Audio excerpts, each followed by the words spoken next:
Takže v tejto nahrávke sa poukazuje na niečo, na čo sa nedá poukázať. Ahojte. Vítajte v priestore mimo slov.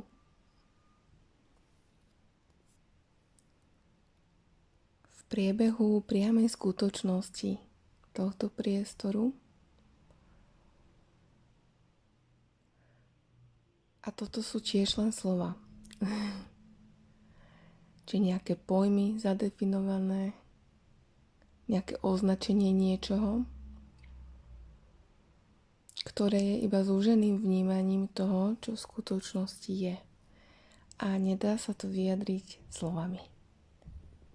Je to neuchopiteľné, vlastne aj nepoznateľné a pritom poznané. A pritom to tu stále je. A slová to odkláňajú. Slovami sa od toho odkláňa, dá sa od toho odkloniť viac alebo menej. Takže niekedy je potom už nastáva ako keby také plynutie v tom, čo sa deje. A v podstate slova sa stávajú ako keby nepotrebnými v tej danej chvíli, v tej danej skutočnosti, v tom danom priebehu deja. A zároveň nič proti ničomu. Ani proti slovám, ani proti nejakému ako keby ponoreniu sa niečoho do nejakého hrania tých slov, slovných hračiek, pretože slová vedia byť zavádzajúce, vedia byť zmätočné a nedá sa nimi odhaliť tá skutočnosť, ktorá sa deje priamo. Takže, kto ste mimo slov?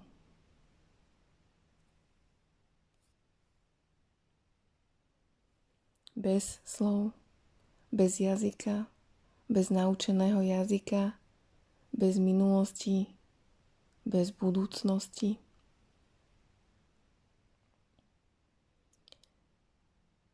Takže poukazuje sa na niečo, na čo sa nedá poukázať.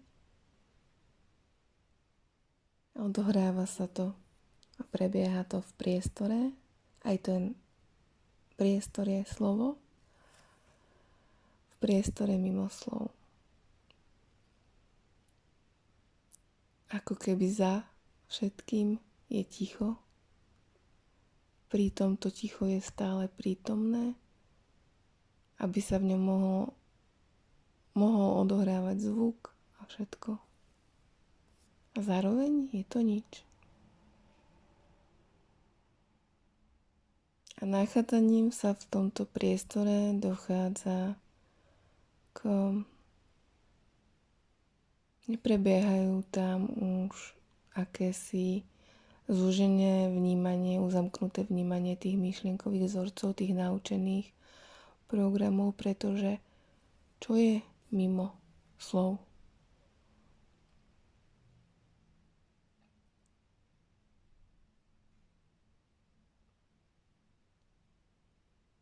Samozrejme, nahrávky môžu obsahovať pasáže s tichom. Je to veľmi prirodzené, pretože aj keď máte nejaké písané vety a riadky, tak medzi tými slovami sú pauzy alebo teda medzery. Je tam priestor a bez toho priestoru by sa tie slova tam nemohli nachádzať. Nemohla byť vzniknutá veta. A keď si vlastne odmyslíte minulosť a budúcnosť, tak čo ostáva?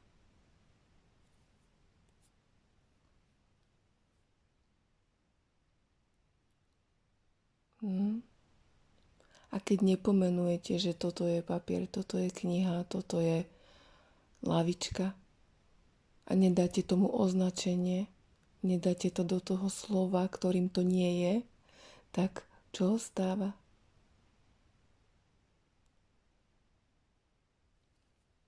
Toto nevyjadriteľné nič, ktoré zároveň všetko a je veľmi živé,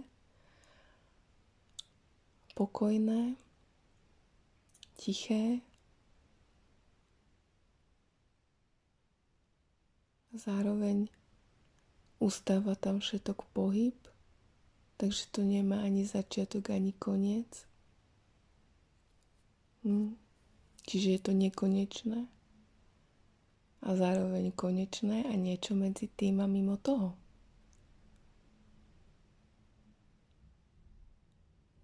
A umožňuje to rozprestretie uvidenia toho, čo je,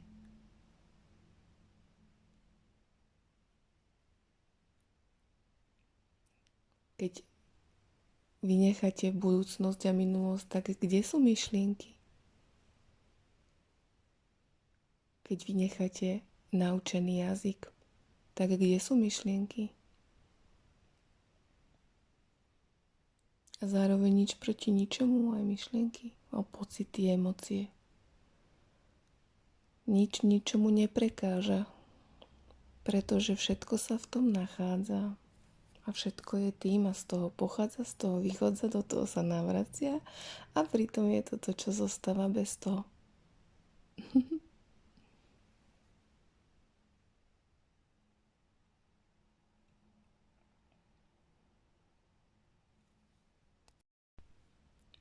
Dokonca v tejto rovine, kde je pozorovateľ. Keď vynecháte budúcnosť a minulosť, kde je pozorovateľ? Keď je to mimo času a priestoru, kde je nejaký mysliteľ, ktorý niečo vie? Alebo si uvedomuje, kto? Keď vynecháte pozorovateľa, kto ste?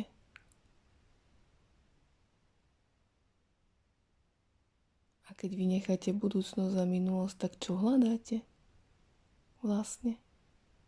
Kam idete? Kde je ďalší okamih, keď vynecháte budúcnosť? A kto ju vynecháva? Nie je kam ísť, nie je čo nájsť, čo dodať.